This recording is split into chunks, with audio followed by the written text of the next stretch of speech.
I personally have always voted for the death penalty because I believe that people who go out prepared to take the lives of other people forfeit their own right to live. I believe that death penalty should be used only very rarely, but I believe that no one should go out certain that no matter how cruel, how vicious, how hideous their murder, they themselves will not suffer the death penalty.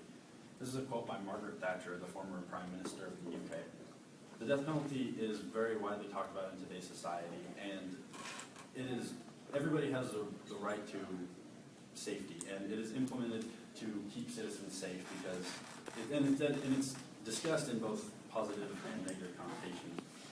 I've looked through 10 plus journals, and I've been interested in this topic for a long time, and so I'm an expert on it at this point to discuss it with you. Today I'm going to talk about, is executing a murderer wrong, the racial side of the death penalty, and the opposing issues. So first of all, I'm going to talk about the morality of it. And according to Bruce Fein, a constitutional lawyer and general counsel to the Center for Law and Accountability, he states that the crimes of rape, torture, treason, kidnapping, murder, larceny, and perjury pivot on a moral code. And so what this basically means is that the crime needs to fit the punishment. If you do something that's so immoral like murder, then it needs to be a severe punishment to match that. Next is cost efficiency. And the cost efficiency is argued greatly because they say that it's a lot more expensive to use like lethal injection to kill somebody than it is to house them. But according to Dudley Sharp, a director of for the death penalty resources at Justice for All, he states that many opponents present as fact that the cost of the death penalty is so expensive that we must choose life without parole at a cost of $1 million for 50 years. Predictably, these pronouncements may be entirely false. Justice for All estimates that life without parole cases will cost $1.2 million to $3.6 million more than the equivalent death penalty case. So if you take them straight after they've been convicted and then kill them using the death penalty, then yes, it is going to be more expensive. But giving them a 25-year life sentence or 50-year 2 life sentences, it's going to cost almost $4 million more to house them. That's taxpayer money. And next is the irrevocable mistake argument. And basically what that is once they're dead, if more evidence can be found, then they obviously cannot be brought back to life. And this is a hard topic to argue because it is correct, but this rarely happens. It doesn't hardly happen at all with DNA evidence, and if it does happen, then it could be because a key witness died or evidence was tampered with in between appeals and they could get off that way, but rarely do people get out based just on DNA evidence.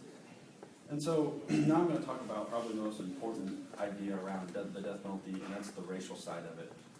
And according to the racial opposing argument, it's very racial, and the death penalty is very racial. But according to the U.S. Bureau of Census, the National Government Statistic website, they say that Caucasians take up about 12.4% of the poverty level, and African Americans take up about 38.2% of the poverty level, while Hispanics take up about 35%, and Asians take up about 13.6%.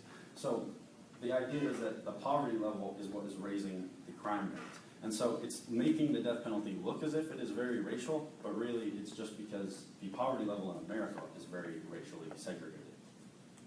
And so the next idea is the ethnicity on death row. And the big argument is there are so many more people of ethnic groups than Caucasian people that are on death row at this time.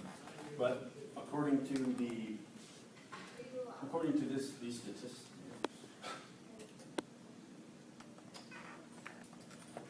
according to these statistics, as of July 2014, which is this year, the African American percentage of people sitting on death row is about 41.69%, while the Caucasian percent is about 43.13%, Latino 12.36%, and the others about 2.56%.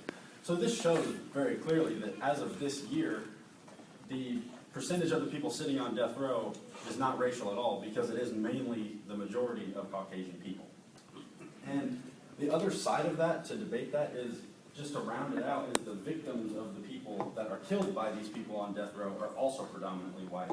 So according to the Death Penalty Information Center, the race of victims since 1976 up until the current date, African Americans is about 14.2%, Hispanics is about 4.87%, and Caucasians are about 78.67%. So about 80% of the people killed by these people are also Caucasian. So both sides, people killed and people on death row, are both majority Caucasian. So it rounds it out that the whole idea of it being racial is completely false.